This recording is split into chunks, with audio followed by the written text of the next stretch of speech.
is anti-Semitic. And on Twitter, she's accused the president of racism. But on Capitol Hill, freshman Congresswoman Ilhan Omar is in no mood to talk about any of it. The president said that you should resign and the vice president said you should be held accountable for your views. Can you respond to that? No, thank you. Then asked about this Wednesday tweet where she said to Trump, "You have trafficked in hate your whole life against Jews, Muslims, indigenous, immigrants, black people, and more.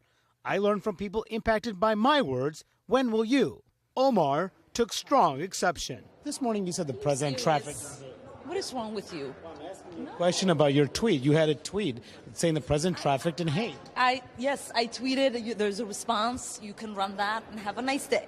Why can't you explain more what you meant to say?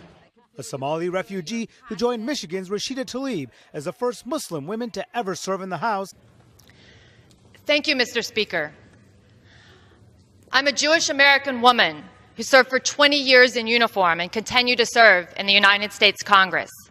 At the age of 17, when I entered the United States Naval Academy, I first took the oath to support and defend the Constitution against all enemies, foreign and domestic. I subsequently repeated that oath 6 times at every promotion in rank, and most recently when I had the honor to become a member of Congress. Is that not enough to prove my loyalty to our nation?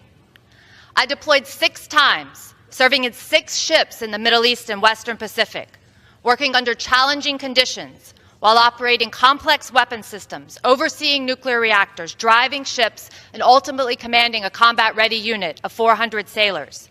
Is that not enough to prove my loyalty to our nation? In the first 3 years my husband and I were married, we spent almost 2 years apart so that we could both serve at sea and deploy 3 times. Is that not enough to prove my loyalty to our nation? Am I to look back on my military career and the sacrifices it meant for my family and remain silent in the face of people?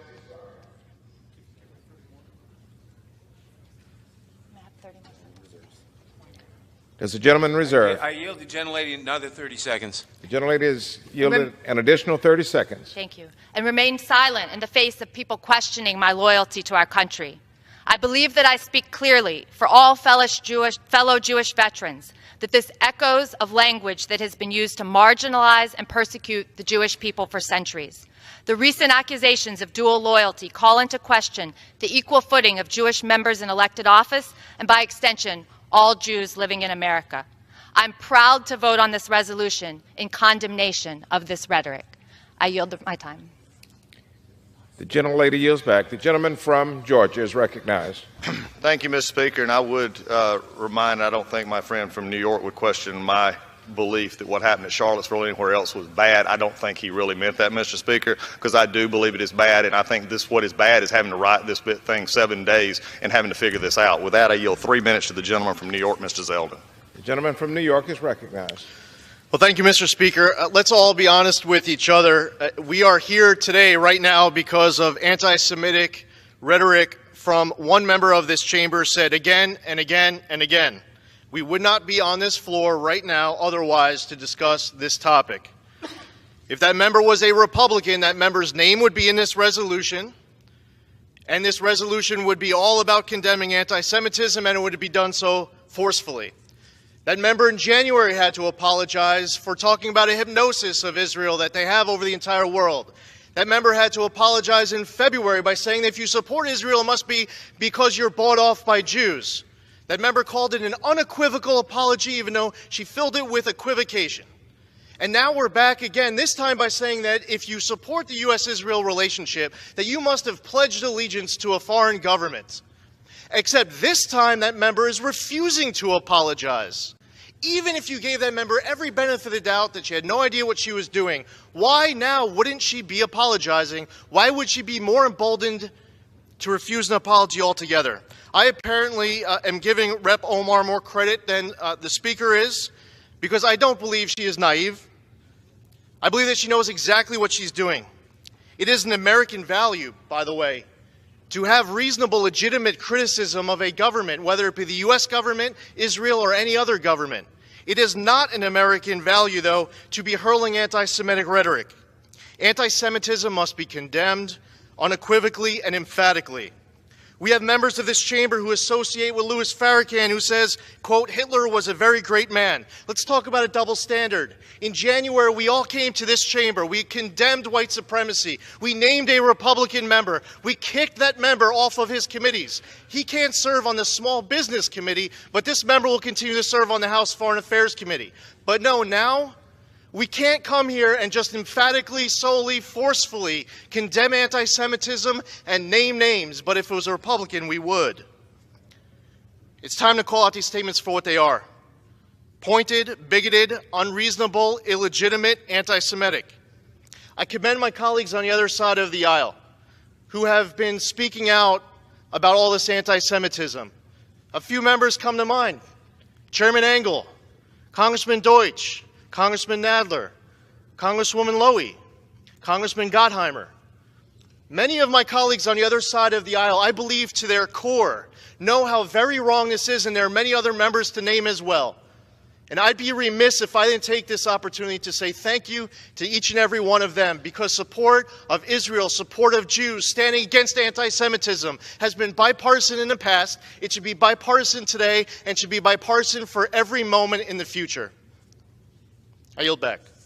Well, thank you, Mr. Chairman, and I appreciate you bringing this en bloc up today. I fully support this, and it's important for me to point out a few things. As my colleague who just spoke used the frequent use of the words honestly and honest, let's just get to a lot of what's left out.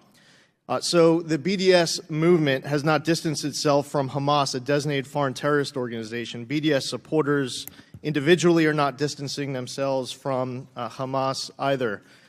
It is wrong to be blaming all Israeli and Palestinian violence, quote, as being due to an occupation. Last Friday, Fatih Hamad, a senior Hamas official, called upon Palestinians worldwide to kill all Jews. This is a senior Hamas official just before the weekend. During a closed meeting in October 2017 between Hamas chief Sinwar and Gazan youth about reconciling with the Fatah movement, Sinwar stated that the time spent discussing recognition of Israel is over, and now Hamas will instead discuss when they will wipe Israel out. Hamas uses women and children as human shields. They declare jihad as an obligation. They deny humanitarian aid to their own people. They deny human rights, launching rockets from Gaza into Israel, killing innocent civilians. Tens of thousands of rockets in Lebanon being ready to be launched by Hezbollah. Existential threats to Israel all around it. Our greatest ally in the Middle East. One, that there's been a historic relationship between our two nations, a beacon of hope and freedom and liberty in a region of the world that is filled with challenges. We want to be neutral arbiters. Let's not deny our right and our duty to also be honest brokers. To spend an entire time in justifying opposition to HRES 246 based off of everything that's wrong is all due to the Israeli occupation. Why not point out the fact that in 2008, Israel offered to withdraw from 93% of Judea and Samaria in the West Bank? Or what about our students on college campuses right now from coast to coast being targeted with blatant anti-Semitism in the name of BDS?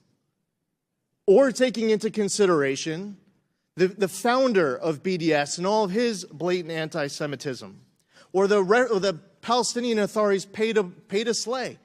They financially reward terrorism. They treat you to a state funeral. They will rename football stadiums after you. We want to use honest and honesty in our remarks. We'll give you a whole lot more honesty. Every year, Hamas mobilizes Palestinians in their days of rage to attack Israelis at their border, calling them to throw rocks and fire missiles at Israel. Often results in actual violence. Hamas uses incendiary kites and balloons, which has destroyed some 8,000 acres of Israeli farms, parks, and forests. And I was pointing out, just last Friday, a senior Hamas official called for the murder of every Jew in the world. And you want to oppose HRES 246 under the justification that all the violence is due to an Israeli occupation with no honesty as it relates to any of the violence targeting innocent Americans. By the way, when this committee passed and it became law, the Taylor Force Act, that's not an Israeli citizen. That's a United States military veteran, a graduate of the United States Military Academy at West Point. And the Palestinians pay the terrorists to murder the innocent American and Israeli. We provide tax dollars to the Palestinians, and we demanded more accountability. We could go through the list of the 1,355 people killed by Palestinian violence and terrorism. I would blame the people who are inciting that violence and financially rewarding terror, and I would certainly blame the person who actually is responsible for that. The person who actually stabs, the person who shoots, the person who terrorizes. No, they are not martyrs. They're terrorists. And Israel, as our great ally, should be supported. And this work against BDS, point out the BDS founder, if people aren't familiar with it, quote, "We are witnessing the rapid demise of Zionism and nothing can be done to save it, for Zionism is intent on killing itself. I, for one, support euthanasia." That's just one of the quotes. I encourage all of my colleagues on both sides of the aisle for what has been fantastic bipartisan support.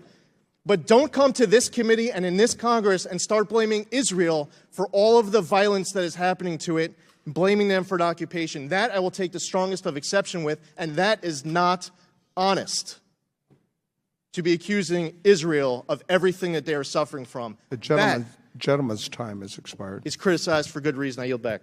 House Republicans are now calling for action against Democratic Congresswoman Ilhan Omar and Omar's fellow so-called squad members. To censor them for the kind of stoking of this anti-Semitism that we're seeing on the rise. Republican Congresswoman Claudia Tenney is one of 3 Republicans moving to censure or officially condemn Congresswoman Omar, Alexandria Ocasio-Cortez, Rashida Tlaib, and Ayanna Pressley. Michael Waltz, a veteran, also sponsored the resolution. I've seen girls' schools get machine gunned with the girls in them and women with acid thrown on their faces. Those are atrocities. And to say that the United States or Israel has done anything even approaching that is offensive. Calls to condemn Omar began last week.